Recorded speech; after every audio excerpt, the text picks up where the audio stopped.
বিয়ের পর ৩টে বছর আমার শরীর খারাপ, অপারেশন, অ্যাক্সিডেন্ট, পা ভাঙা, কোমর ভাঙা এইসব করে করে কাটিয়ে, আর এই সব কিছুর মধ্যে ছিল আমার পড়াশুনো, যে কি করে একটা চাকরি পাবো, কতটা পড়তে হবে। আর যখন এর ফলাফল আমার হাতে এসে পৌঁছেছে, আমি একটা চাকরি পেয়ে গেছি, তখন আমার চারিদিকটা কেমন ফাঁকা হয়ে গেছে। মানে আমার আর অ্যাংজাইটি নেই, ডিপ্রেশন নেই, এখন আমার আর ভালো লাগছে না। আর যেহেতু আমাদের এখনও জয়েনিং হয়নি, তাই বাড়িতে আমি আপাতত একাই থাকি সারাদিন। আমার বরের ইয়ার এন্ডিং, মান্থ এন্ডিং সব কিছু চলছে, তো ও আমাকে সেইভাবে সময় দিতে পারে না।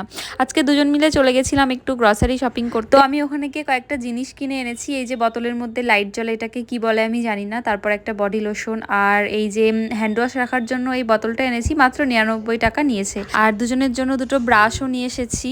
আর এটাকে জ্বালানোর পরে ঘরটা দেখতে এত সুন্দর লাগছিল, তো খুবই সুন্দর হয়েছে এটা। আর এই যে হচ্ছে রেখেছি আমি এই হ্যান্ড ওয়াশ রাখার বোতলটাতে হ্যান্ড ওয়াশ। তো এই যে হচ্ছে তার ফাইনাল লুক, কেমন লাগছে তোমরা জানিও। তো সবাই খুব ভালো থেকো, দেখা হচ্ছে অন্য কোনো ভিডিওতে, বাই।